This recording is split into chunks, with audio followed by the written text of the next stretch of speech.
Greetings, Patrick here, Eight Questions With, and welcome to the show.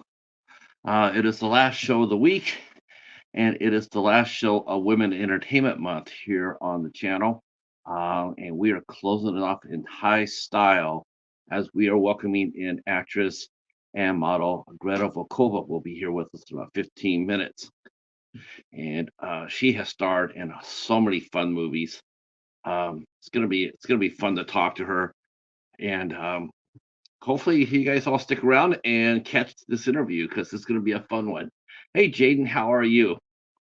But before we get started, I just want to, I've been addressing this on some of the shows, but I want to readdress it. And that is, so our friend Dave Oliver, also known as Savage Zombies Review, he was actually supposed to be on the show next week. He was going to be our show on the 4th. I was going to have him interview with us here, and he's in the UK.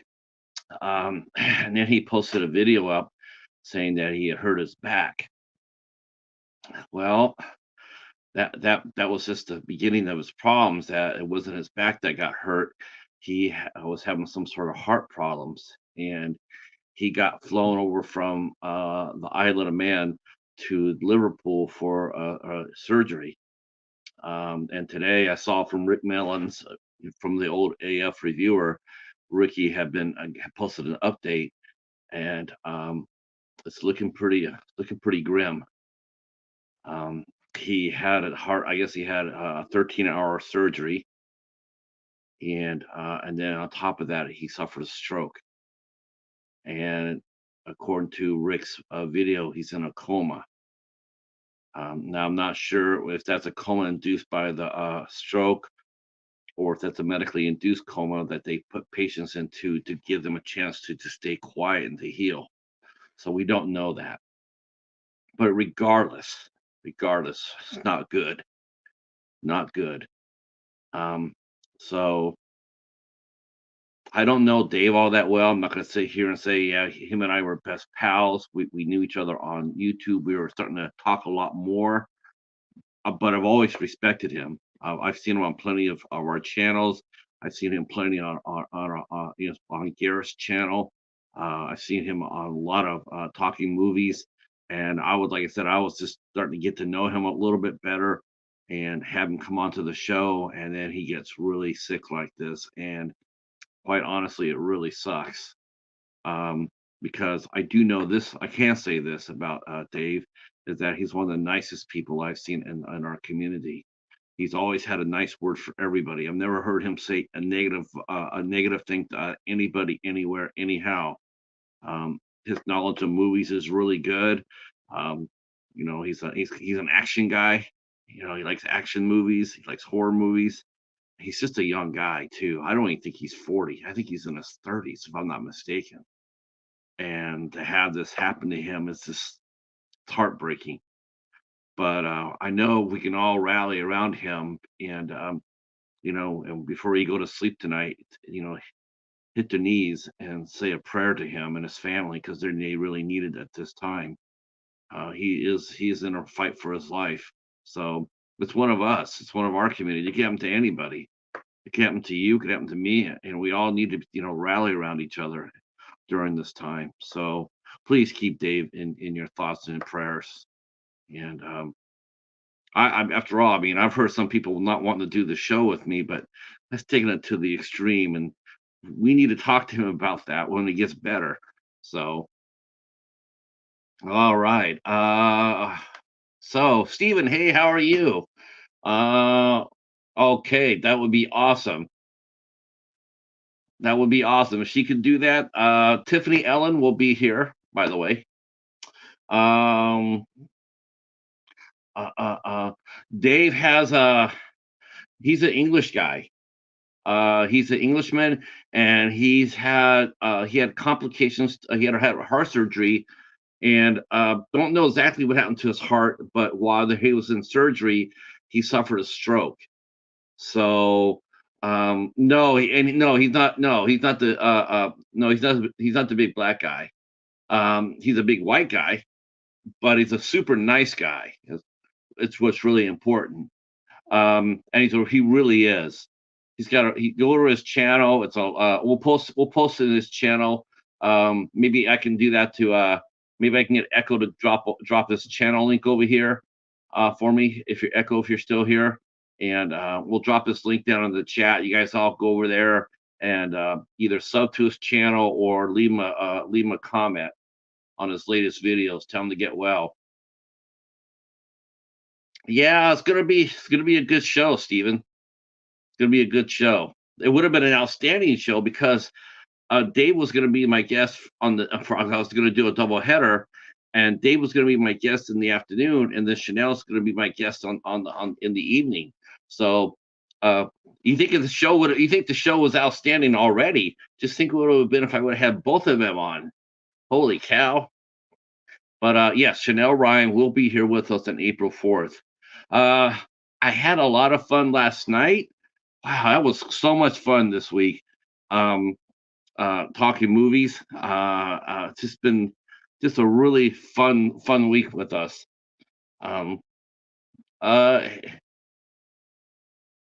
oh yeah, yeah, it's right. Today is opening day. You're right. You're right. It is opening day. The Yankees took care of business, though not without some scares. And Juan Soto already proven his money, already proven that he's worth his money, saving the game for the Yankees. Um, they managed to sneak back and beat the Astros 5-4 after being down 4-0. They were down 4-0 at Houston and came back and got them. So um, and the Reds won. The Reds won, so I know Hobbs would be happy about that. And the Tigers won. Um, yeah. Okay, let's okay, we got something to celebrate here. Anthony just said our favorite YouTuber, number one YouTuber, just said that he just got accepted to a job training program. Congratulations, Anthony. Hold it down, brother. Hold it down. Don't let anybody get you going either. Just remember what Hobbs says. Remember what Hobbs says to stay relaxed. Um, Yeah, Josh Hader proved. Yeah, he proved himself today, Steven. He walked into the ninth and struck out the side and on 13 pitches. Jeff Hader is he's a beast. Josh Hader is a beast. Um, I hope we don't see him again in this series. I want the Yankees to get early leads and not so we don't have to see him again because he's a beast. Um, if people who are listening to this are trying to hear this on Facebook, StreamYard says that Facebook's been having problems connecting our live streams to Facebook. So if you are going to watch the show tonight on Facebook, I recommend you come over here on YouTube to watch it live. I'm not sure if it's going to be actually showing on Facebook. I guess I could check that out too, but I'm not sure what that means. I'm not sure if that means I can see it because it's my stream or people can't see it. I don't know. Uh, let me see. That's such a wicked picture.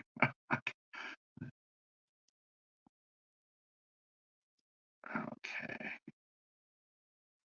All right. Let me see. Let me see. Yeah. So yeah, we're not live. We're not live on Facebook. Yikes. Okay, that sucks. Go ahead and share us out if you can. Share us out if you can. Um, This will be our next to last show of the month. Tonight we are talking with Greta. She'll be here momentarily. And then on Sunday, on March 31st, Sunday at 8 o'clock, we will be back here live as the ISC Midnighters come together again. And we will be talking about consecration. Consecration. We'll be talking about consecration. Um, yeah, okay. I saw that, Echo. Yeah, that's fine. If you want, just ping me privately, Echo, if you want to get back to the group, and I'll re-add you. But I did delete the dead account. I did do that. You mentioned that you were doing that. Uh-oh, look who's here. It's the mighty Ice Lord, everybody. Autobots, roll out. I can't do that. That's the beast. That's the Ice Lord's territory. He's the chief of the Ballas boutique Balla crew. The Ninth Circle will be back tomorrow night. I don't know what the Ice Lord has plans for tomorrow night. Yeah, yeah. You're being so nice. Um, I don't know what's going on with the Ninth Circle tomorrow night. I know you got something. Um, and of course the midnight hour also will be on tonight as well. I do not know what's happening in the midnight hour. I'm not sure if it's going to be another watch along party, or if or they're going to be talking baseball. I don't know. Let's see. All right, the doorbell has rang. Thank you so much for coming in. I appreciate each and one of you. We are going to now open the door and let our guest come in, because she is so much fun. She has so many fun credits. This is the breath of fresh air. So sit back and enjoy our conversation with Greta Volkova. And here we go.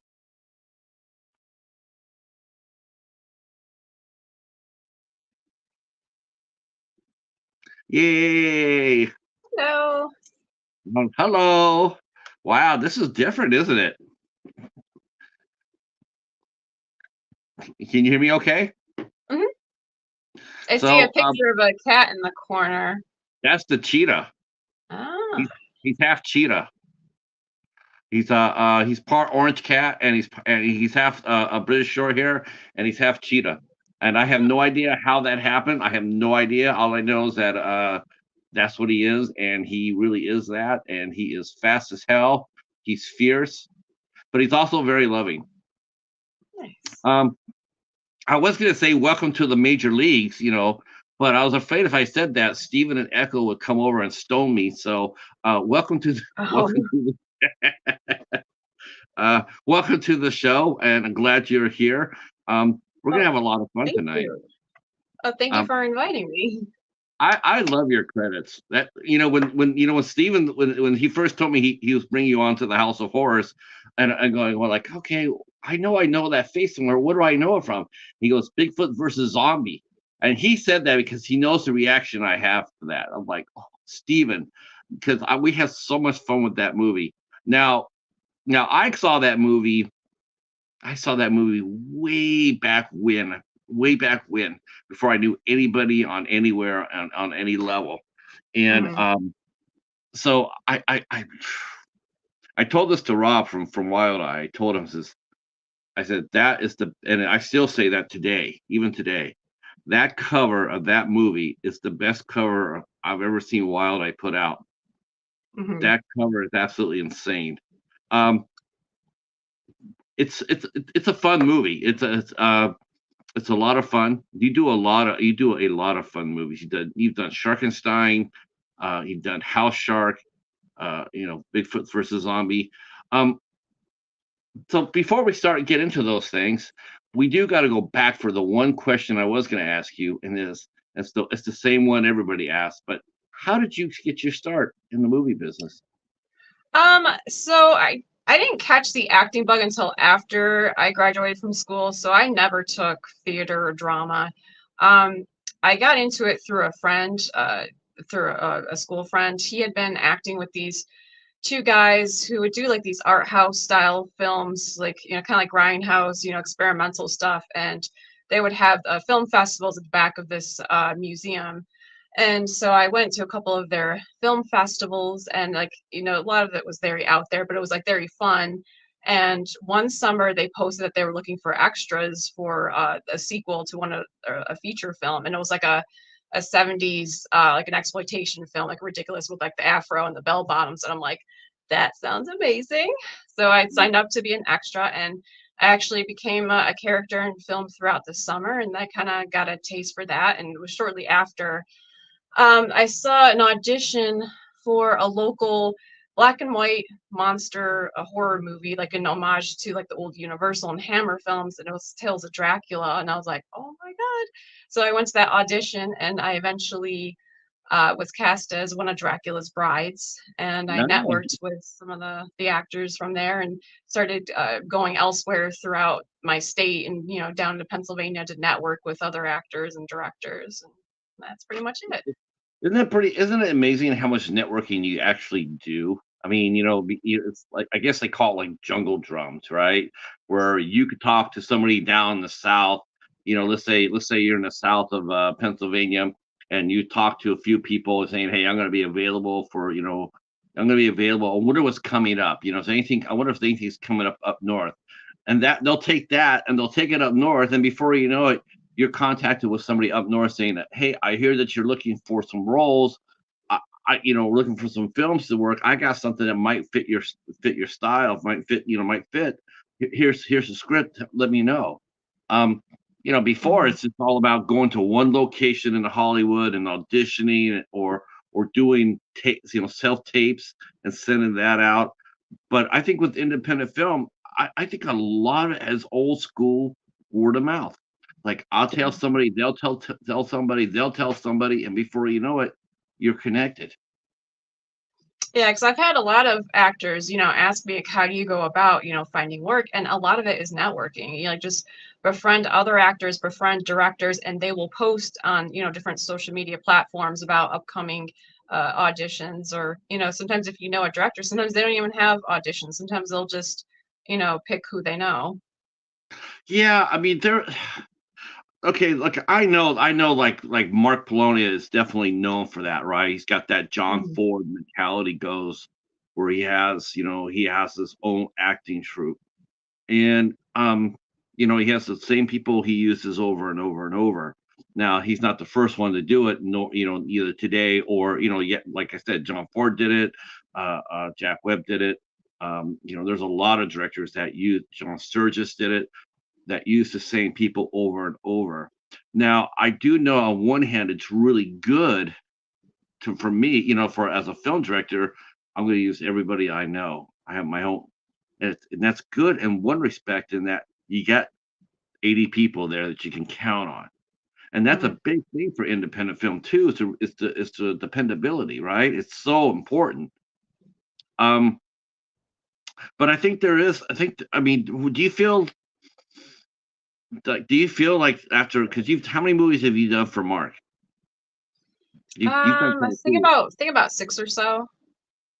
So, do you find yourself, in the last couple of films that you've done for him, have you gotten the films, have you looked at it and felt like you're a little bit it felt a little bit too comfortable for you? Like, okay, I know what I'm doing. I know what I'm going to I know what's expected of me. Um, but do you miss the challenge of the unknown, like an unknown script, unknown director, unknown lighting director, unknown DP? It, or are you more comfortable working with the same people over and over? Um, I mean, I am comfortable with the familiarity, because it's a like a reunion. We'll often talk about past projects. I mean, but as far as Mark's films, usually when I get a script, I kind of have an idea, like, oh, I'm either gonna be the final girl, or I'm like cannon fodder. I'm gonna be like one of the victims. I mean, I would like to kind of branch out. I would like to be the villain, for once, and have to like try to like prod Tim a little bit, like, hey, it's okay to have Yeah. some female villains, um, but yeah, when Mark reaches out to me, like, hey, do you want to be in this movie or that movie? I'm like, yeah, sure, sure, I'll help out. Yeah, yeah. What's up with that? It's okay to be the villainous. That's all right. That's I one know of my Dan. strengths. I know another troop member, Danielle. She makes a great villainess, Yes, I watched Sister Krampus. She did a really good job. I enjoyed that one. and I saw her in Doll Shark, and she was really good in that too. Hmm. Um, all right, our good friend Steven is here. He came in and said hello. Oh, Um, hello. See, he is definitely enjoying his next 2 days off. And see, our good friend the Mighty Ice Lord is here. I mentioned him. And Moon over Miami, welcome back, sir. Welcome back. Glad you're here. Uh, glad, and hopefully you'll get to enjoy meeting our guest Greta Volkova today. Uh, so now, where did you grow up at? What state were you in? Were you born and raised at? You said you got into the acting game after school. Were you in the same Yeah. state when the bug hit? Were you home when it hit, or were you out on your own working another job when the acting bug hit? So I'm from I live in New York, the upstate New York, and I've been here my entire life, uh, and that's where, unfortunately, my hometown is more of a theater town. And when I started getting into acting, I realized, that I was told that theater acting would improve, would improve my acting. So I did get into theater acting. But as I was saying, my hometown is more theater. Like there's theaters all over the place, and there's not a lot of film opportunities. And as I was networking and talking with other actors, I had realized that if I wanted to continue to do more films, I would have to look out of my own area, and I started traveling to other cities within New York, like Syracuse and Utica, Ithaca. I mean, when it comes to traveling, I don't really want to travel too far. I do know like some of Mark's actors will travel like 5 hours, and it's like, after 2 hours, I'm about done with driving. So like I kind of limit the travel, because after a while, I'm not a huge fan of long road trips. But so I did, Right. widen my horizon as far as traveling out of my own, city, just to go to auditions. And I just started landing role after role. And that's like, I just started getting more and more experience in other cities. And, it's been fun along the way. Now, have you embraced the theater? I mean, because you're right, because New York. I mean, New York is just that's the reputation for New York. New York is, it used to be Hollywood before Hollywood, but all of a sudden, where Hollywood got motion pictures, New York became a theater town. Now, have you done any theater work? Have you done any live plays? Yeah, just community. I'm not in New York City. I'm just in upstate. But yeah, theater acting is very different from film acting, and I feel like it definitely helped improve like my public speaking, and just it definitely improved Hmm. different things. But between the two, I definitely prefer film, and after a while, I just decided I'll just gonna kind of focus on film acting. That's the first time I heard anybody mention about that, about acting, as far as to help, like when you mentioned to help in public speaking. That's a really Mhm. interesting aspect. I never even thought about that. About Oh what yeah, when I was in school and like I had to give like presentations, I like public speaking was a fear of mine, and my public speaking was absolutely horrible. I had that monotone, like shaky voice, but then doing theater just kind of helped me kind of present that I'm calm, even if I'm not. Like internally, I could still be nervous and shaky, but at least I don't seem to be nervous. So that definitely helped with, getting the nerves and also projecting, because I'm an introvert. My voice is kind of weak and frail, but with doing theater, you have to project louder and louder. So that also kind of helps too with develop, the lung capacity, and just get stronger at being able to project yourself. mm. Going too quick to the chat because Lord Gary Dando filmmaker came in. He said hello, Greta, happy Easter, and Hello, happy our friend Easter. Drew just came in. Do you know Gary? I do not. Well, I guess you do now because if you guys noticed, well, let me go ahead and do that while I got a minute here. I did I'll see if I post. can try to get to the thing too. Usually when I'm on with Steven, I'll like on the other screen, I'll have the chat too, even though there's like a delay. But let's see if I can hop on the YouTube What I'm thing. going to do is I'm going to go ahead and pin my. I'm going to pin this so people can go. Yeah, there we go. So I put Greta's Instagram page on top of the chat, everybody. So if you're not following Greta on Instagram, please do so, and that will be very helpful to her as well. Oh, Um, great. right- yeah. Are you just starting to really get into using the Instagram right now, right? Because I know it was a social media. Are you starting to embrace that as far as it being a networking tool?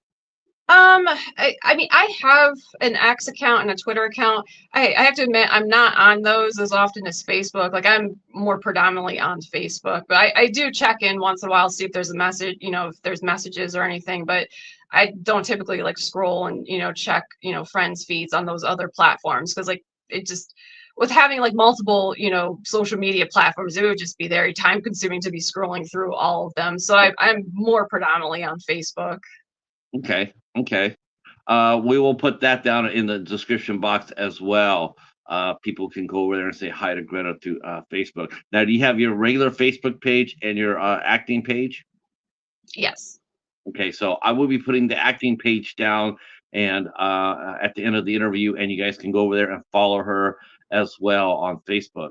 Um, Thank you. yeah, oh, no problem, no problem.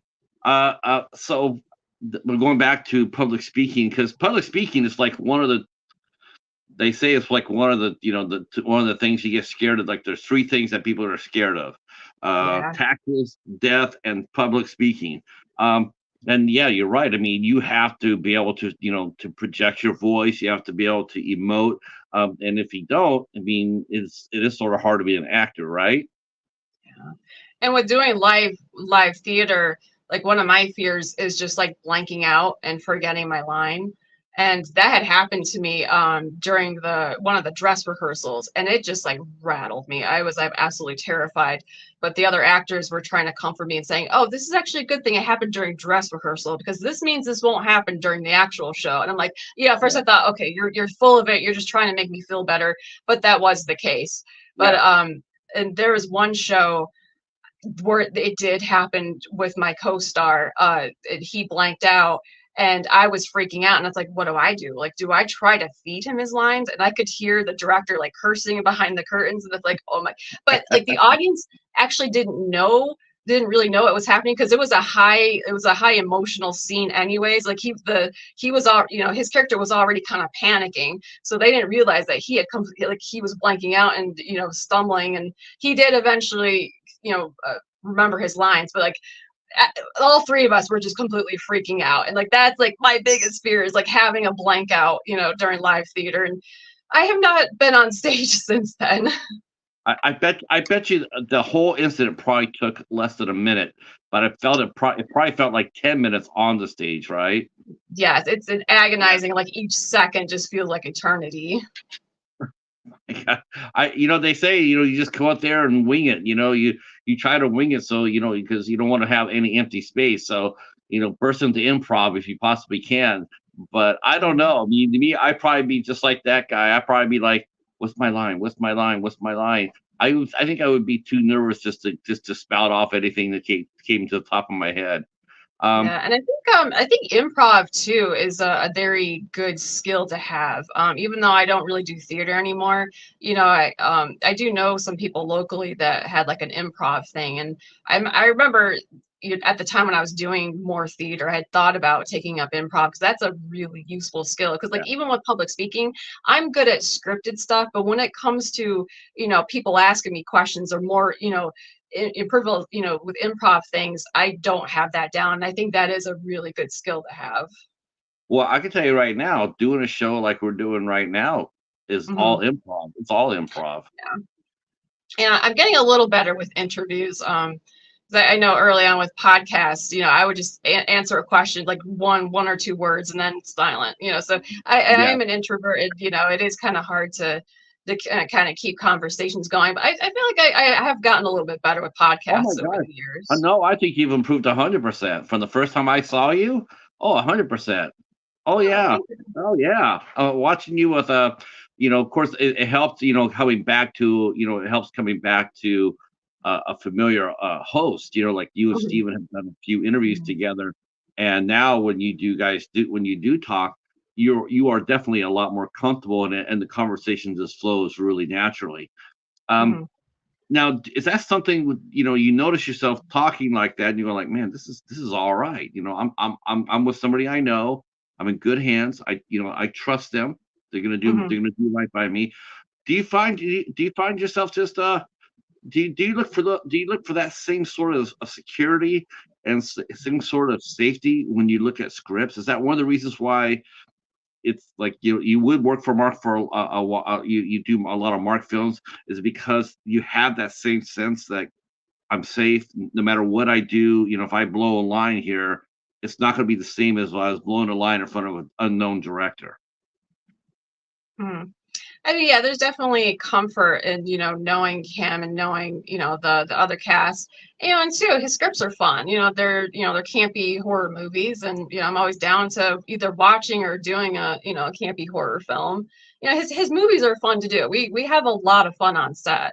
I've worked on, I would say probably over 90% of my movies are horror, but I have worked on non-horror movies, and I did have fun on those. But it's fun, with the props and having the fake blood and everything. They're just it's fun to work on, the campy horror movies. And speaking of great actors, Jeff Kirkendall just walked in, Father Benna himself. Hey, Jeff. Yeah, thanks for stopping by, Jeff. No doubt. I enjoy watching Jeff. He's a lot of fun. He is a lot of fun to watch too. Now, see, some of the movies that you've done are just, we talked about this on the show many times. Like, define what a cult film is. Quite pretty much, honestly, I think just about every movie that Mark Polonia has put out has pretty much become a cult favorite. It just happens that way. They come out, people love them. They talk about them. I mean, look at Amityville in Space, Sharkula, Amityville Island, your movies, Bigfoot versus Zombies, Sharkenstein, House Shark, soon to be Cocaine Shark. Mm-hmm. Well, at least it was well, no, it was Cocaine Werewolf. That's coming up. Cocaine Werewolf is coming up. Cocaine Werewolf. Yep. Oh Lord. Now, if he says Cocaine Cat, him and I we're gonna have to talk about that. There's no such thing as a Cocaine Cat, even though it does sound pretty cool. So, what was the very first film that you worked on for Mark? And did you get a chance to meet his brother before he passed? I did not. Because I want to say he passed away maybe about 15 years ago or somewhere around then. And I've only been acting about roughly 10, 12 years. So my first movie was Bigfoot versus Zombies. I had met Mark, I believe I met him and Jeff at a horror convention. I think it was one of the Scaricons, and Mark had sent me a private message saying, "Hey, do you want to come down to Pennsylvania and do a quick scene for Bigfoot versus Zombies?" And I was like, I would love to. So what did you think? What was your first impression upon meeting him in person? I mean, who or was this your first film for him? But it wasn't your first film overall. But what was your first impression of walking onto a set of a movie like Bigfoot versus Zombie? Did you have any expectations? Did you know it was just going to be fun, a fun creature feature? I mean, did you have any expectations on it?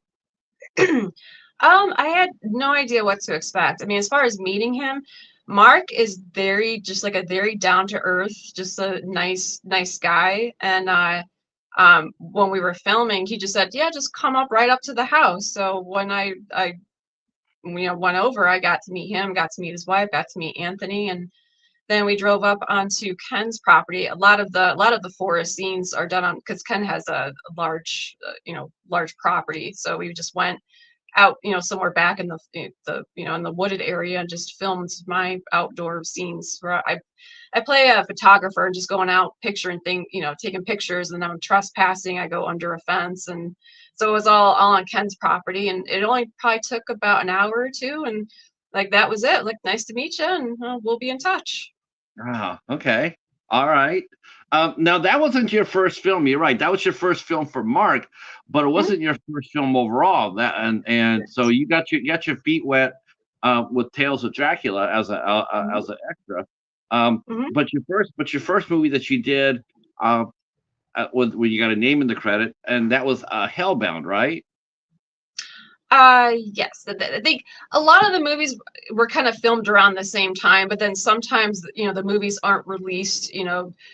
So yeah, the time when you film things versus when they're released, sometimes they're not the same. So Tales of Dracula, I typically say is my official movie. But then shortly around that time, I was going to Utica doing Hellbound. I was working with Mad Angel Films with Brackish. I went to Syracuse and worked on Transformation and Hewitt Films. But then, they just all got released, different years, different times, just depending on how long it took for them to Right. edit and put things together. I mean, do you think it's pretty much people always expect that the movies come out once they're made? It's like, okay, I made a movie, now it's going to come out. It's going to come out within a year, but it Mhm. doesn't always happen that way, does it? It does with Mark's films. Like I would say, he is the fastest editor, director for that. I know some of my other movies have taken years. I think what was it, The Last Frankenstein? I think I filmed those like almost 10 years ago, and that movie only just recently. I think we had a premiere for that maybe a few years ago. But like there was quite a time span between when I actually filmed things and with the finished product. But Mark is I would say is definitely the fastest. I've been amazed. Sometimes the movies just come out a few months after we film and it's all ready to go. I'm like, wow. I'm just amazed at how fast that is. Everybody's coming. More people coming in. The bat just landed. All right, what's going on, Al Licard? Greetings, greetings. Throw up the bat sign. All right. And Lord Gary Dando, filmmaker, just said that he is just following you on Instagram and on Facebook. He just sent you his YouTube link. That's Oh, amazing. So we're networking while we're interviewing. I nice. actually Hi, Gary. these are like my favorite type of interviews. When I see the networking going on in the chat, it's like that's exactly what I like to see. This is so cool. Cool. Uh, and Steven is here. He can start dropping off links too to your Instagram page, your Facebook acting page. I don't have that, Steven. Can you go grab that and drop that down in the chat? Thank you, kind sir. I appreciate it. Um, Okay, so well, you know what, Hellbound, what really caught me with that was the fact that here you are, you're just getting off, you're just starting, and not only do you get to do a Hellbound, but you get to do a sequel. You get to sing this to play the same character. So how did Hellbound come around? How did you get the role? Who was the director, and what were some of the things that you learned about your craft working that first film with your first speaking role? Okay, so with Hellbound, the director was Sean Ubeli, and I remember when I went to Utica, I think I was interviewing for a different movie, but Sean was there helping out with the interviews, and he met me, he liked me, we friended each other, and um, he offered me a role to play a henchwoman, and I love villain roles, including henchwomen, and he loves casting, he loves having henchwomen in their roles, so I was completely, down with that. But that's also a zombie movie. I think my scenes were like right before the zombie, outbreak starts. And then I think it was years later he wanted me to come back and to like do a prequel like even before those scenes. And it's like, Sean, I'm considerably older now. It's like, appearance wise, I've changed considerably, but it's like, it's movie, movie fiction. So but Right. I did enjoy, reprising my role because she's a very cold, henchwoman. Um, but yeah, I know I've worked with Sean over the years. He likes to do like different conspiracy type things with with government. I've played an FBI agent for one of his movies. He does like the Clark. I think the Clark County Massacre might be on my credits too. That's also Sean's works. But yeah, he has interesting roles for me. I enjoy either playing an FBI agent or a henchwoman or an assassin, or those are non-horror roles, but I definitely enjoy playing more villainous or more authoritative, having a handgun or something. So I mean, it's really interesting to hear you say this because I'm looking at you and you have such a sweet demeanor around you. Your whole aura is really sweet. What draws you to become to play a villainous? Like that's those type of roles you look for. Is it because everybody has just got done saying what I said to you? Like, oh, that Greta, she's so nice, she's so pretty, she's so sweet looking. Is have you heard that too much in your life, and you just want to show off that hey? I can say shit, and I can take off your head. Do you want people to see you in a different light when you go after the bad girl roles?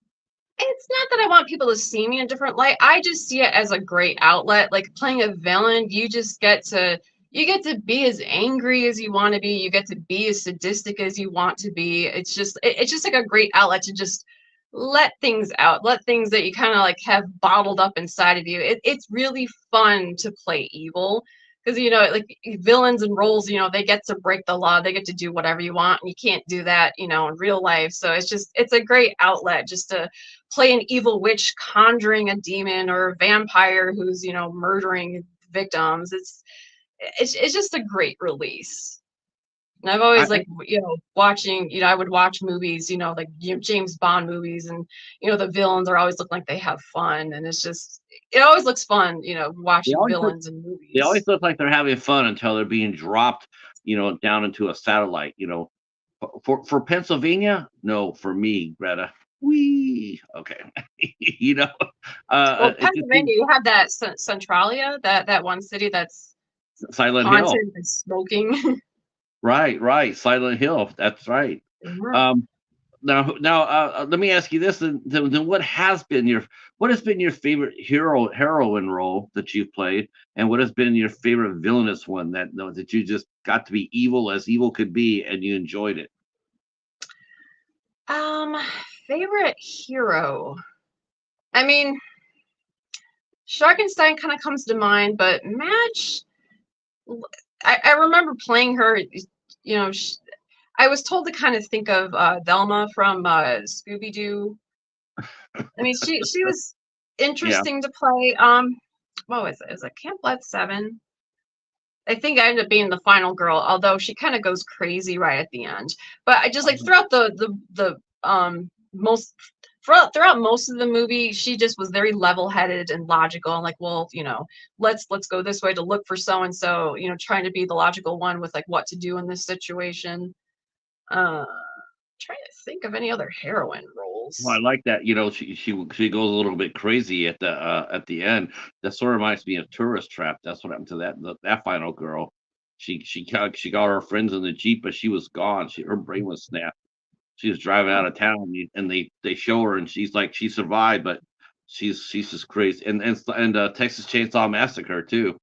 Sally Hardesty, she went out screaming like a crazy person as well. Doesn't hmm always doesn't pay to be the last person standing because by that time you might have lost your sanity. Um, hmm Sharkenstein. Oh my gosh, Sharkenstein. Sharkenstein. Okay, so I'm gonna ask you some questions, and I just really want you to be honest with me. I mean, be honest with me. What was it like the first time you saw a movie like Sharkenstein? You're in it. Well, what did you think about it when you watched it? Um, were you looking at the reaction of the crowd to see how they reacted to it? Uh, did you look at it? Do you look at it as a both as a fan and as a performer? Uh, walk us through your experience when you first did Sharkenstein or saw Sharkenstein. Well, my first time watching Frankenstein, it was just at home. I don't know if I watched it like with my mom or with friends. I don't think I was ever at a premiere for any of Mark's movies. I know there was recently one in Albany, but I wasn't able to make that one. But all of the Mark's films, whenever they come out, I'm just at home, either watching by myself or with someone.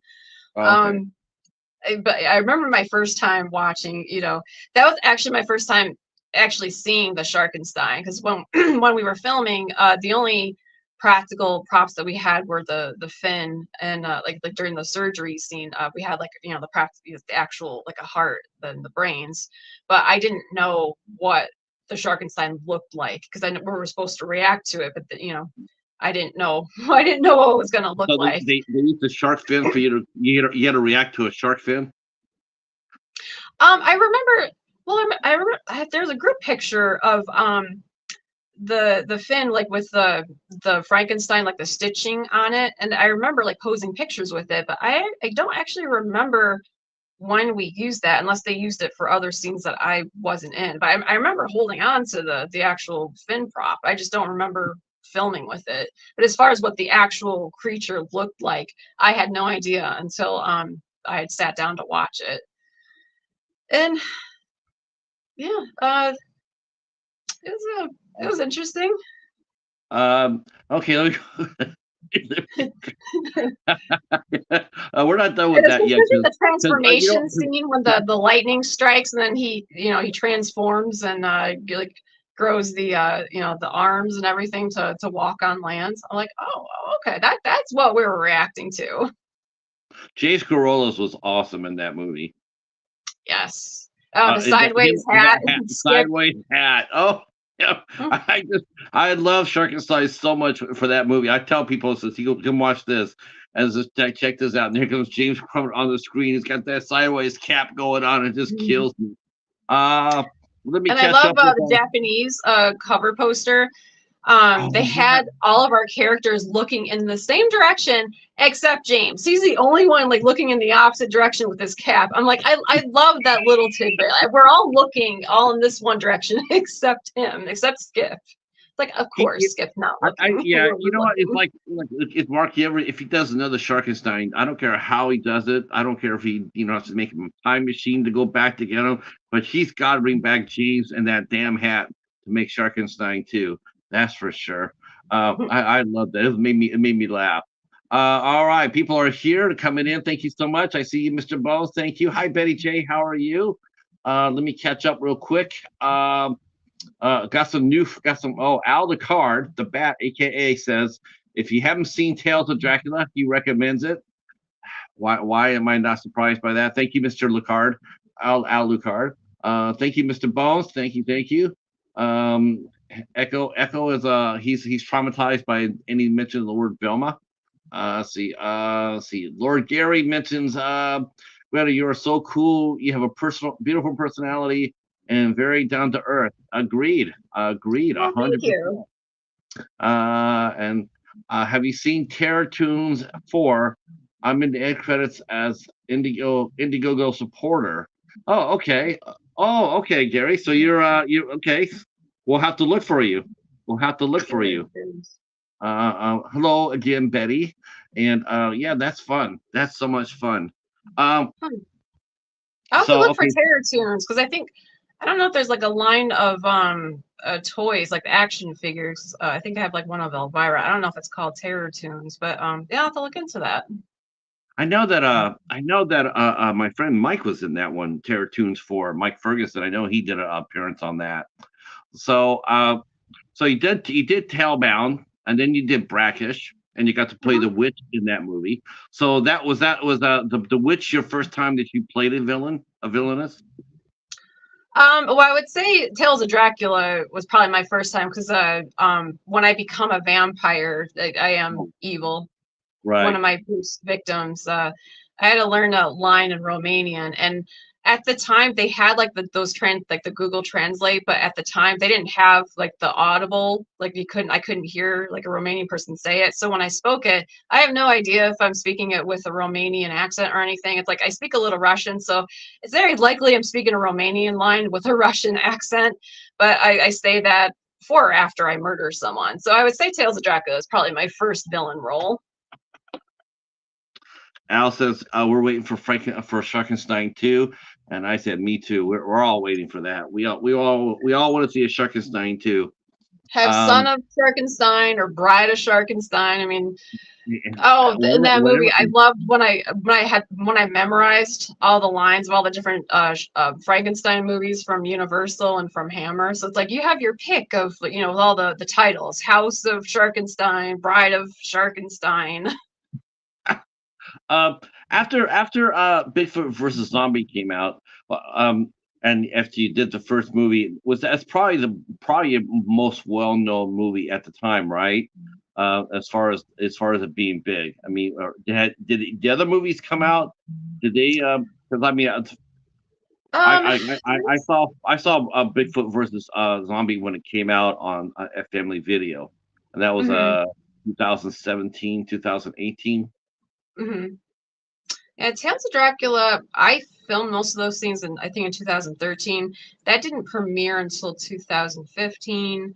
I know like in the 2013-14, era, I was doing a lot of films, but it took a while for a lot of those projects to come out. And since Mark's stuff comes out pretty soon, I want to say it might have been his, some of his projects probably came out first. What was it like?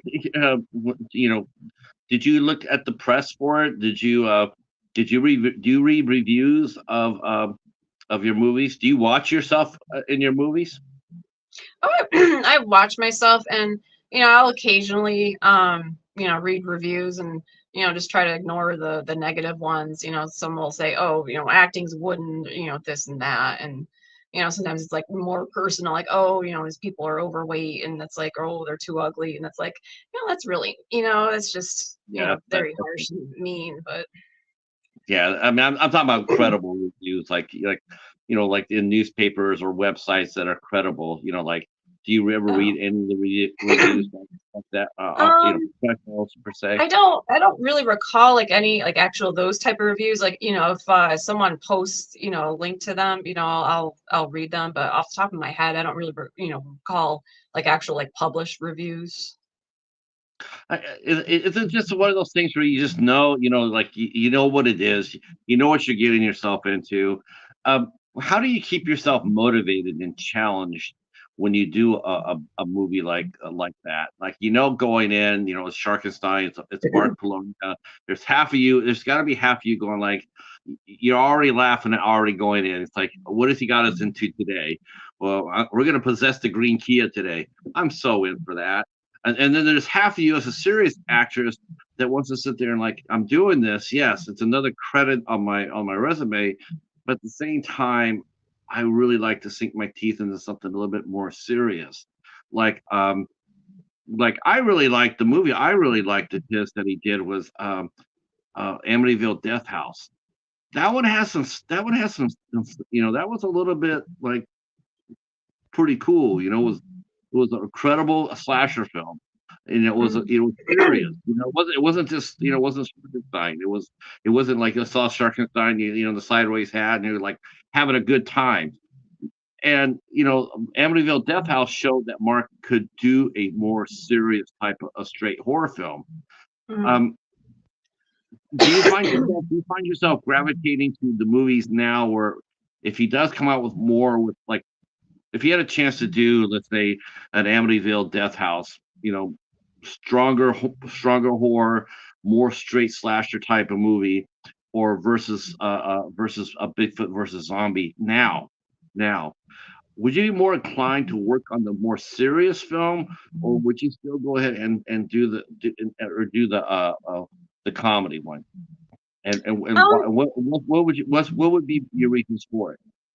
Honestly, I'm about equal. I can do either. I mean, some of my movies have been more serious. I mean, the the more comedy ones, I would say they're probably more fun to do. I mean, especially with the more serious, depending upon like how intense scenes can get. Sometimes it can be emotionally draining. Mhm. But I mean, I've done both serious and campy, and I'm fine with both. But I kind of lately just been kind of, steering more towards the comedy roles, which I'm fine with. So, is that because you haven't really done an out and out comedy yet? I mean, because comedy is hard. They say Mhm. comedy is hard.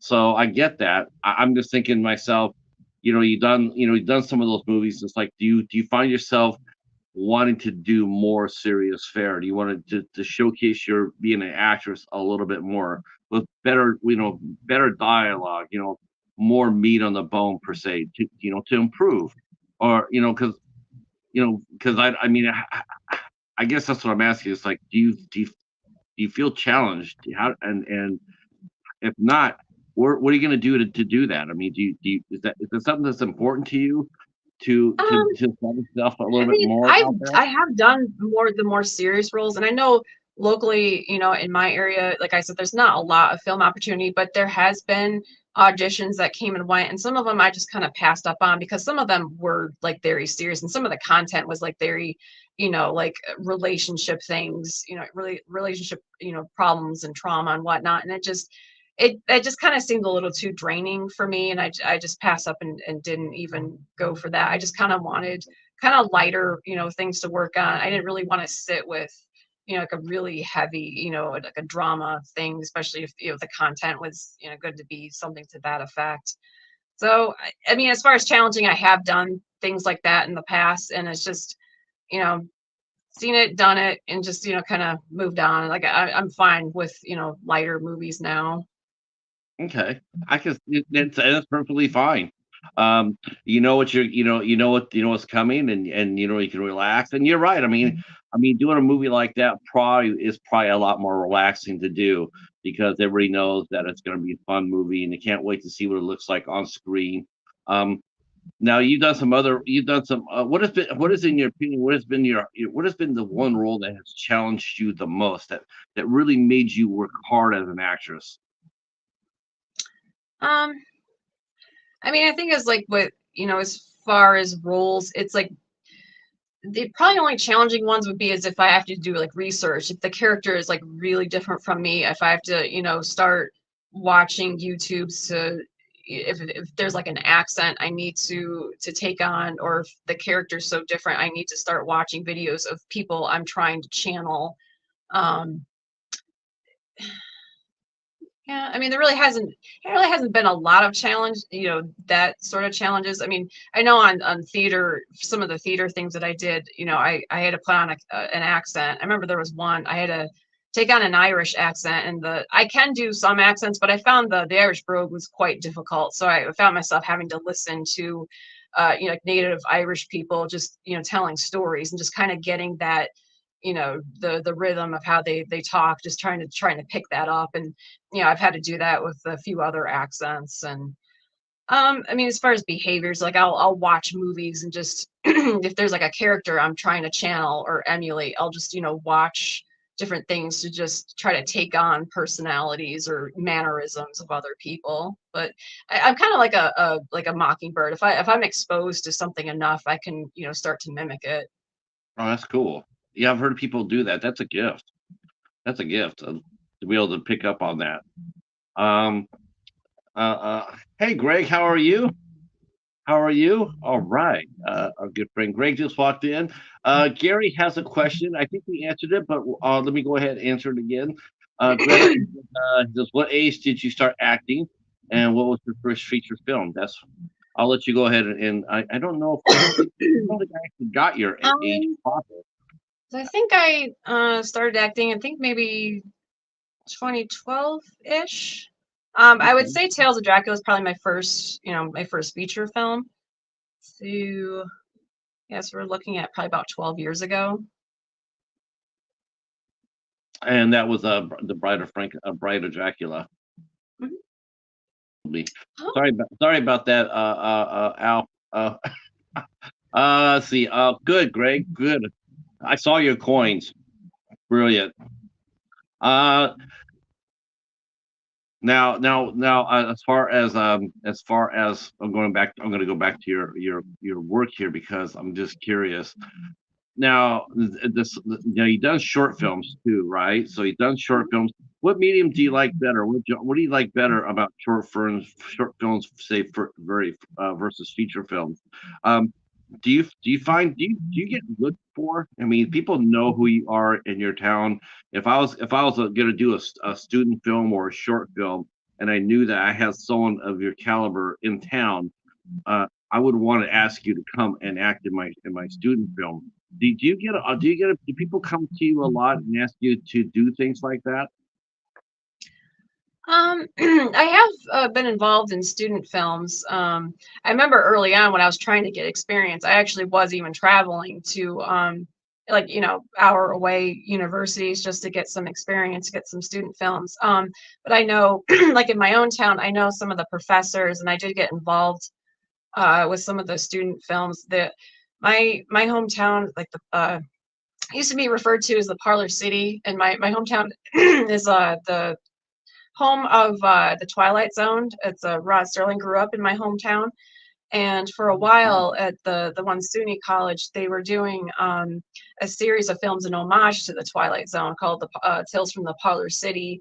And I know the director, with one of the professors, would sometimes reach out to me to say, to see if I would be willing to be in a few skits. It was kind of like a ongoing, series. And I was like, sure, I definitely want to be, something, and especially an homage to, the Twilight Zone, and, Right. to help out with the students who are making it.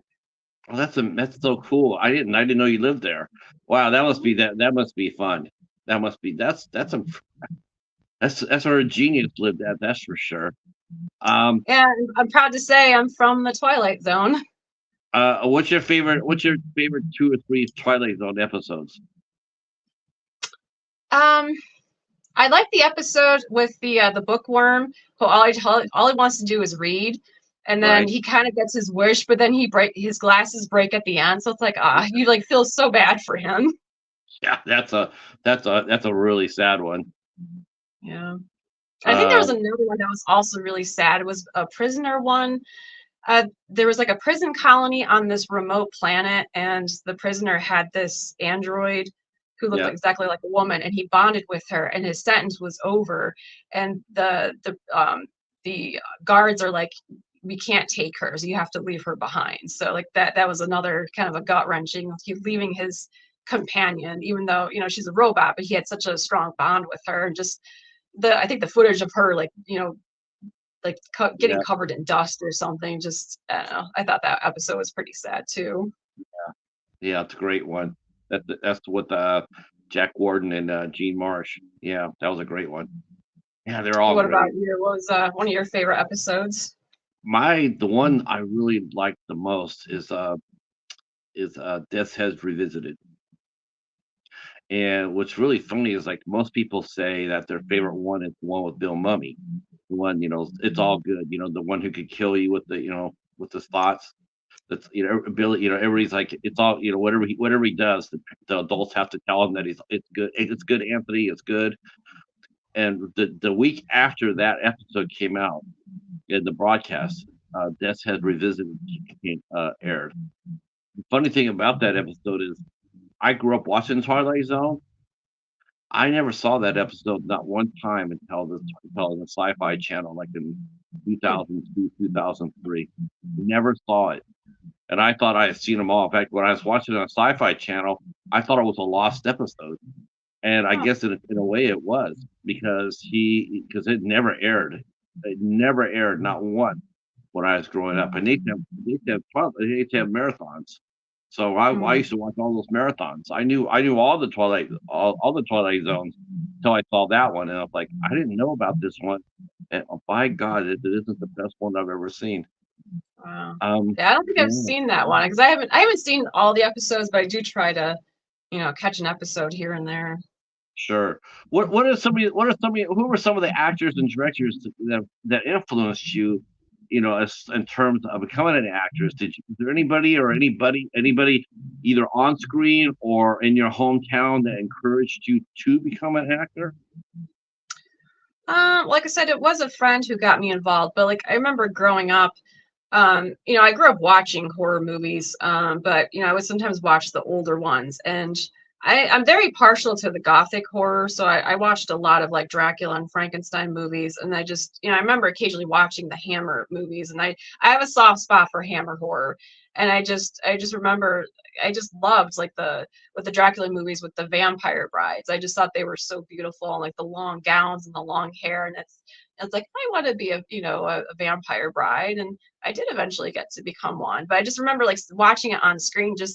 I just loved the sets and the wardrobe of the Hammer horror, and it just looked so beautiful. And I just kind of wanted to be on screen too, just in this similar wardrobes and the sets. I mean, seeing a carriage, the horse-drawn carriage through a forest going to a castle, just the atmosphere. I just love the gothic horror, and I think that started to, pop in of like wanting to be part of that. And I just think over the years, seeing people just, do passion projects. I remember watching was a Channel Awesome, like that guy with the glasses, like the people who review things, they would occasionally get together and kind of do their own film. Like they had different like feature films, and you could tell that they had a lot of fun. And I remember watching that. It's like that, that just seemed like a fun thing to do, just to get together and create something. And so there's just like little seeds over the years that just were there to, kind of want me to get into film, but it just,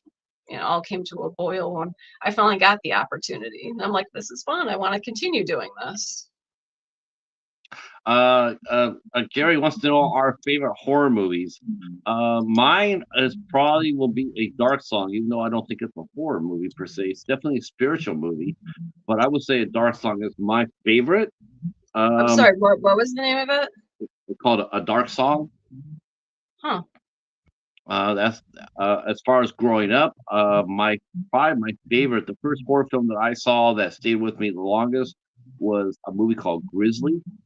Was about this giant grizzly bear. It was right after Jaws came out, so it's like a Jaws knockoff. But I hadn't seen Jaws. I saw Grizzly first, and yeah, that scared the poo out of me. What about you? What movie has had you running to turn on all the lights off on in your house?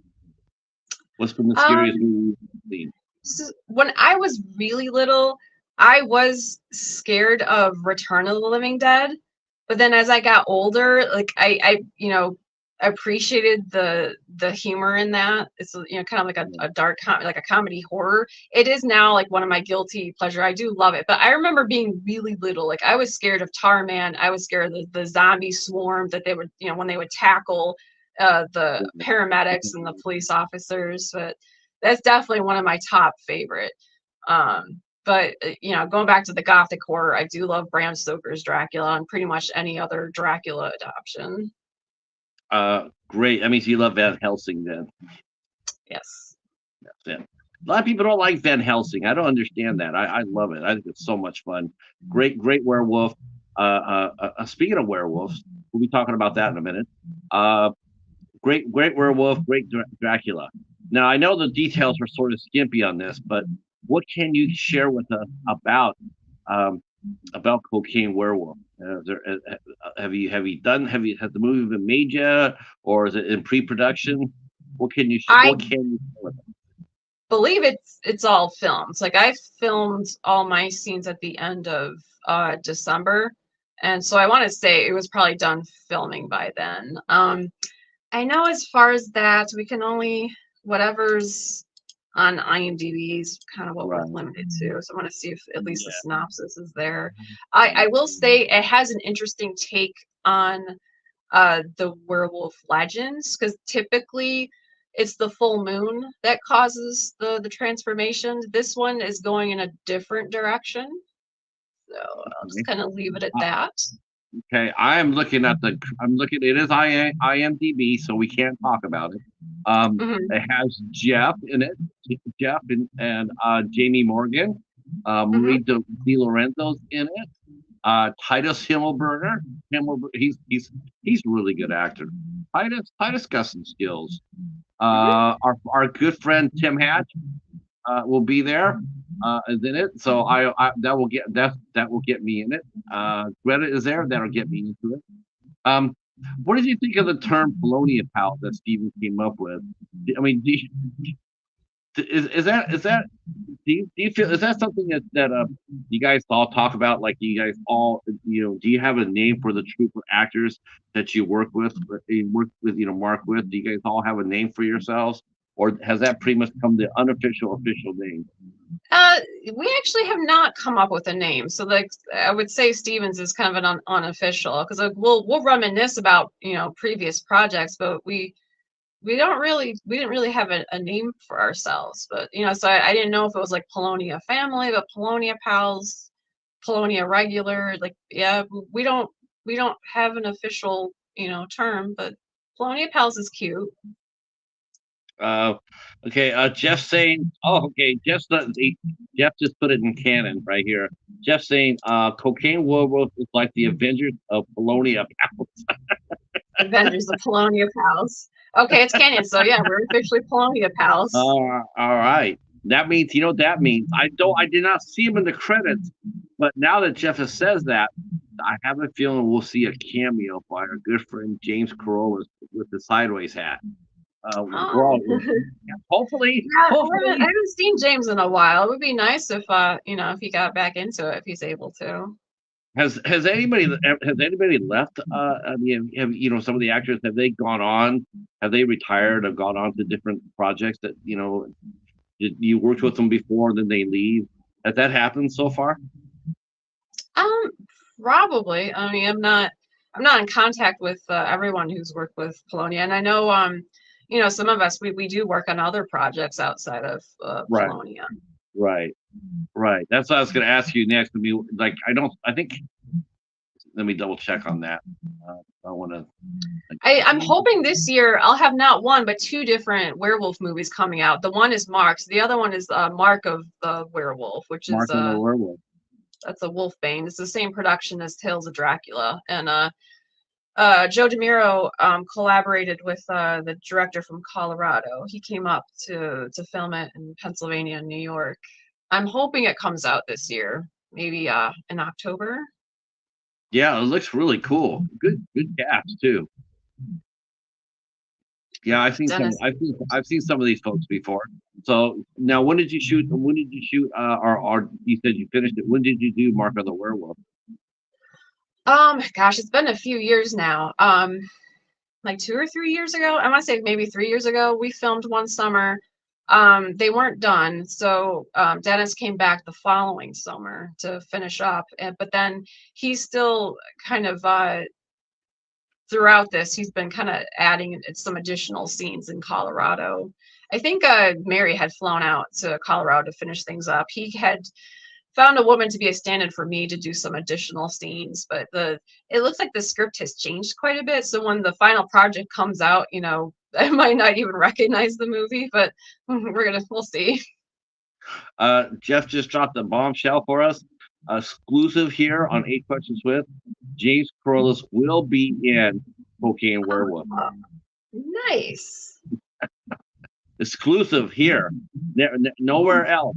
First on here. We're the first to know. Yeah, we're the first to know that James Corollas and his hat are going to be in Cocaine Werewolf, and we'll know if he's the werewolf because he'll be the only one wearing the sideways hat. Right. What movie or what director, what three directors would you like to work with if you got a chance to work with them? What three directors would you like to do a movie with, and why? What would make them really attractive to you as an actor? Well, definitely Guillermo del Toro. His movies are just so beautiful. Other two, I'm not sure as far as who the directors would be, but I will say that the A24 movies are also very beautifully done. I'm not sure which directors are affiliated with A24, but I would definitely love to work on an A24 film, like with Hereditary, and just cinematically, they're just done so well. I mean, I don't want to be in a movie like Hereditary. That movie was kind of gut wrenching. That was kind of hard to sit and watch. But I have seen a few other ones, and I just know that they were just very well done. Steve is asking. Steve is already asking about. He's asking Jeff if the hat's going to make it. Oh. Cocaine Werewolf. Oh my God! That, you know what? I would die if someone actually made a Facebook group with the hat, with James's sideways hat. Someone should make a YouTube group with that. Yeah, a lot of running jokes things with the car and the hat, and I know James probably wears like that engineer outfit, like that jumpsuit. Like I know I've seen him in a few movies now in that like the mechanic jumpsuit. Right. And did you get to do any scenes with the green Kia before it went away? I don't know if I had scenes with it. I know I've been in it. I know we've carpooled. I'm trying to think.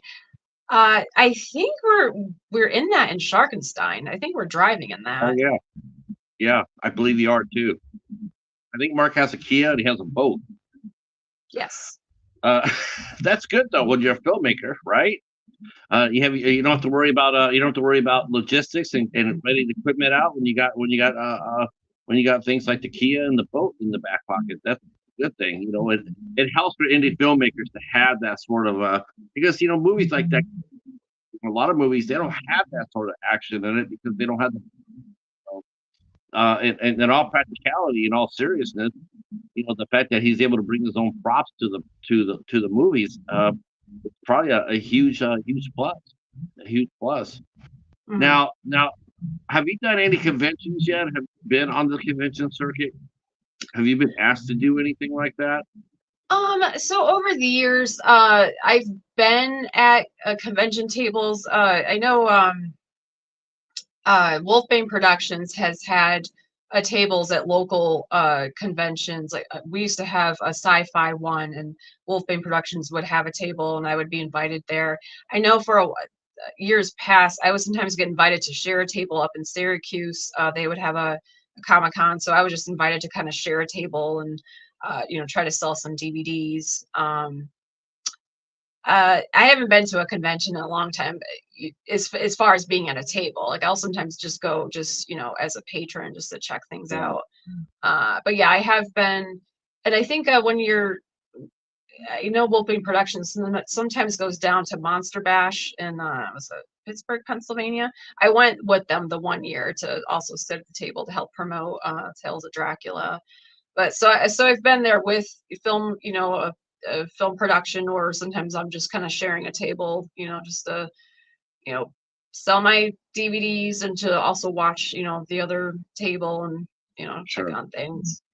Uh, have you been recognized in the public yet, Greta? Have people recognized you walking down the street or at a supermarket or a bookstore or anything like that? Have they recognized you and say, "Hey, I know Hmm. you"?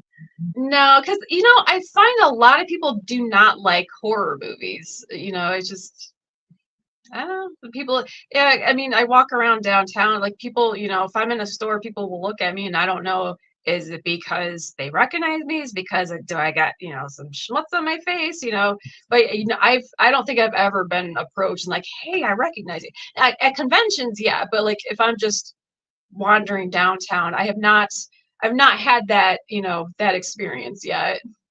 So no, your local paper has never written about you or given you any press coverage. I mean, not just us, specifically about me. Like years past when I was doing more theaters things, I would sometimes my picture would be in the entertainment section for whatever show. I do have like collages of some of the promos for the different shows that I've been in, and I have been, in a group picture occasionally, but still, That I sort of I sucks. don't get recognized. How no, wow, that sort of sucks. To me, that just sort of sucks. It's nice to have the local press recognize you and your hard work and talk to you about it. It would be nice to be respectful. Um, well, do you have any plans on doing anything else in acting? Have you thought about writing your own screenplay? Have you thought about maybe directing a little bit? Um, I mean, not really. I remember years ago I did come up with like a short film, and Hmm, Sean, my friend Sean in Utica, Sean Ubeli, who did Hellbound, he actually did film a short for me. That was just like an idea that I came up with. But like I didn't write anything down. I didn't like write a script or anything. But yeah, I mean, I know some of my other actor friends, they wear multiple hats. They get behind the camera and they do other things. I really haven't thought about that, but I suppose writing could be a possibility, but really haven't pursued it. maybe a goal later on this year. I have a feeling if you put your pen to paper, I think you would have a lot more ideas than you realize. I mean, just hell, even if you wrote a book about your experience, I think that would definitely be a very readable. I would read it. I definitely would. I think your experiences would be very fun to read about. Um, so what's next for you as far as like you already have the two movies in the books. So what's next for you for the rest of 2024? Where do you have any goals in mind or any upcoming movies that you're in pre-production or negotiating for? It's really slow right now. I'm gonna be doing a video audition for a movie that will be, somewhere in New York. But I haven't really seen any other casting calls or auditions, and haven't been contacted. So it's kind of like a waiting game to see if something comes up. Things are a little bit slow right now, but that's, kind of typical with films. But some of my actor friends I see are very busy right now. But a lot of them are also flying out to different states to work on projects, and I'm really happy for them to be working on a lot of these projects. But I'm in a little bit of a lull right now, and that's fine. I could just work on other things. Jim is here, and he is from Rochester. He says Rochester, New York, in the house. Hey, Stephen. Oh, Rochester. Thank you so much for coming in. Let's see. Let's see. Gary says, Greta, I can I interview you on Zoom? I'm getting my practice in for it. That's something you can ask for her. You can ask that for her off the show, Gary, not during the show, and I can help you with that for sure. We can do that. Talk about that. It's not Okay. during the show. Uh, now there is something I do want to talk about because I would be remiss if I didn't. I did promise there would be cat talk, so let's talk about your cat. How I many cats? How many so I cats do you have? I have three, and I'm really surprised Nadia has not made a visit. Although I was making a video earlier, and she was all over me, so maybe that was enough for her. I'm really surprised she has not been bugging me. Now, speaking of speaking of auditions and cats, what do you like? Do you like doing your own audition, self audition, or do you like doing it in person? And how hard is it for you to do auditions when you do have three cats? I mean, I personally do prefer, in person. I do feel that they're better, but sometimes when they're out of town, either I'm busy or, if just like the commute, sometimes it's just, too much. I will reluctantly do a video one. But then too, you know, if you're doing an interview, if we're doing an audition, I'll ask, do you want a monologue or do you want me to be reading the sides? And that it's usually, well, I'll provide the sides. I don't have anyone here to read the lines for me, so I'm like fumbling with some text to speech, software, and it's like trying to read the lines while, multitasking and, playing the software so that you hear back and forth dialogue. I found it to be a little too much with the multitasking. So in person, I feel is better, but if the distance or if you're not able to make it, it's a backup plan. Right, right. I know. Now you mentioned you have someone read your slides. Do you have is there a small group that's in your town of film actors? I mean, how do you network within your network? Do you communicate with mostly from people that are not in your town, or do you try to find people that are in your town so you can get together and talk shop, or maybe talk about someone reading things for auditions and whatnot? Is your I town does your town have a little film community in it? I mean, there's small projects here and there. There's more theater talent in this town, but I've never reached out to hang out with other actors. 'Cause most of my other, acting friends, they're in different cities, so I kind of keep in touch. They're in Syracuse, they're in Utica, they're in Albany, they're in Rochester. But yeah, I've never had like a hangout thing. I know Syracuse, I think, has had like a mingling thing, like to meet other like to meet directors. It's just like a social networking. I think it's like at least once a year. I haven't gone to it, but I do like that concept of just being able to network and talk about, hey, I need someone, to read sides, or do you want, can I just practice or rehearse? I mean, that is a good idea. I wish there would be something, Yeah, in my hometown instead of, in a distant town to commute to. right. No, I agree. I mean, it's just, and theater. I guess you're right. Theater actors are a little bit of a different animal than a film actor. There are different styles that are different from theater from in front of a film. So I get that. It would be a little bit of a culture clash, I guess, or a culture clash is the right word for it. To be a discipline clash, I would think would be. Um, yeah. Uh, does anybody have any questions for our guests? If you have questions for your guests, for the guests, Greta, you can go ahead and drop them in the chat below. Uh, you're free to do so. And yes, I will get with you after the show, Gary, and make happen. Do you get asked to do interviews a lot other than from me and Steven? No, no, I mean, sometimes like at premieres, or at conventions, there might be someone going around interviewing people, but I haven't done too many interviews. Like I've been on different podcasts, but I don't recall interviews. How important to you? How important is it to you to do press? I mean, if an actor came up to you and says, "Greta, I want to get into this business." Sorry, What you're breaking up a little bit. if someone came up and asked you, "Greta, I want to get into the business," what are some of the things that you would tell them to do? Like, I want to become I want to star. I want to be in front of the camera. What are some of the things you would tell them to prepare them for a job career like that? So definitely friend other actors and directors. There's different websites like Backstage where you can create accounts. Um, is it Backstage? I know it's like Actors Access. I know there's different websites where you can join and add a profile.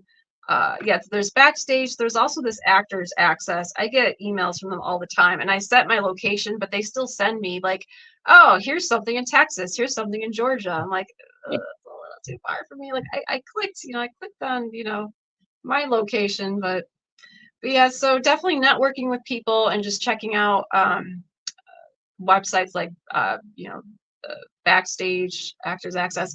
I remember years ago I would occasionally go on Craigslist. That one is really risky, but I did find a couple of legit jobs. I mean, that one, there's a lot of scams and a lot like I'm not gonna kind of recommend to go on Craigslist, but I remember years past I did find a couple of legit ones, and I did end up making friends through Craigslist thing. I remember I did this book trailer, and it was it The Witches of Echo Park, and the trailer just came out so good, and I befriended the director.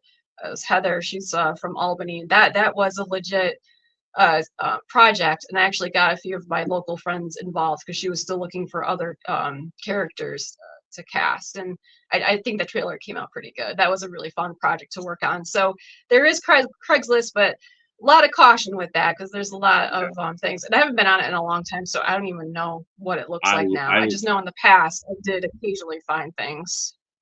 Yeah, I can't even remember the last time I went. It's been years since I've been there. But I know some people have found jobs that way back in the day. Yeah. Um, all right. Let's see. Is anyone yeah. During conventions. Gary wants to know if anyone's ever stopped you in the streets for a photo and autographs. So conventions, people know you, people know you from the movies there. Do you ever get people giving you feedback on the movies that you've done for Mark? Like like when you do a Sharkenstein or what movie has been, what movie do you hear about the most of the movies that you've done? Sharkenstein. I would say I mean, most of Mark's movies have international distribution, but in Japan in particular, really loves the shark movies. I know on X I have some people from Japan following me. I actually had here's Nadia. Here, I was just talking about her. Now here she is. I actually had a Hungarian podcast reach out to me and want to interview me, all because of Sharkenstein. And I do occasionally get autograph requests, usually by email. I think move her tail. A few months ago, a man from Scotland actually reached out to me, and he said that he and his friends wanted an autograph from me. I'm like, oh, and it was because of Sharkenstein. So I'd say to date, Sharkenstein's probably my claim to fame. Now, if people wanted to get an autograph, I think Gary said he wanted an autograph. The best way to do it would be to reach you through your Facebook acting page. Yep, Facebook or email. I know I actually do have an actual website. I think Okay. there's I think it lists my email, or there might be like a button thing to email, but I know I have received direct emails on my Gmail account. Okay. Okay. Well, I will make sure if you have a Mr. Bones is dropping it right now. Yep, I see it. Great on the Wix site. I will put that in there. And if you want to get an autograph from, now people want you to autograph the picture. Are they sending the picture in to you to autograph, or if they need to buy a picture, that's also an option.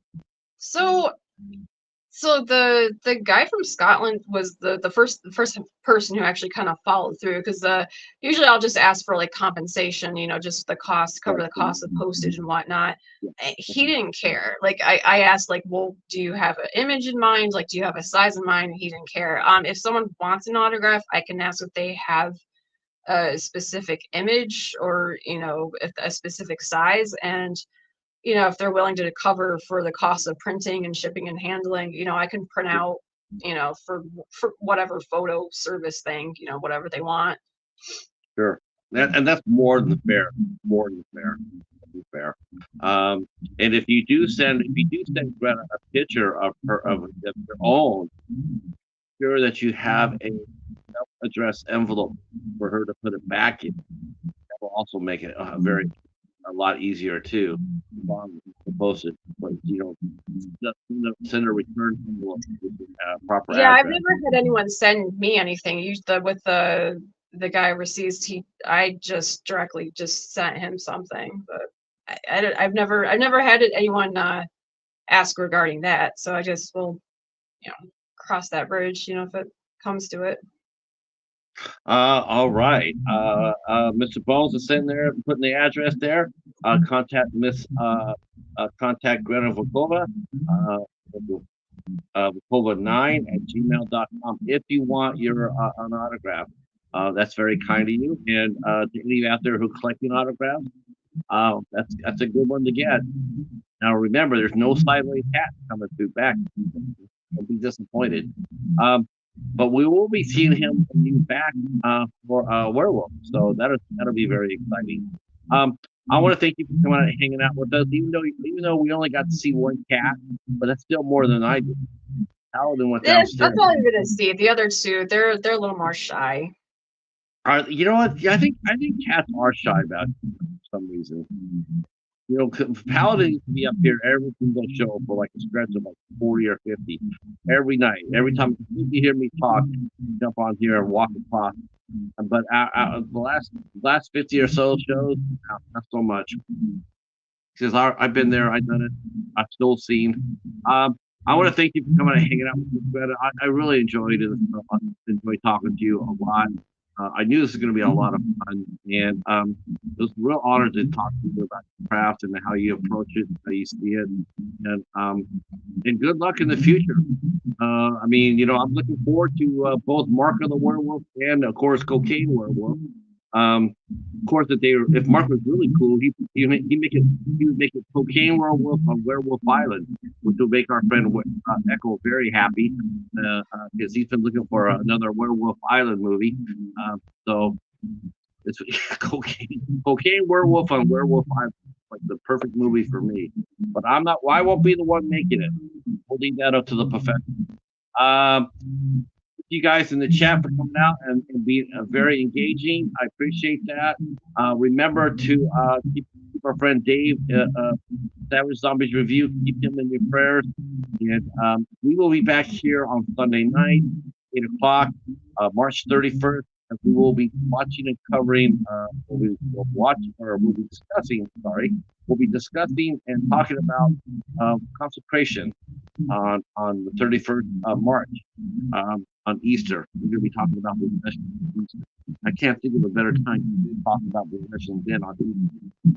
We'll be talking about this movie on Sunday. Next Tuesday, April 2nd, we will be here with composer Tom Murray, and you won't want to miss that show as well.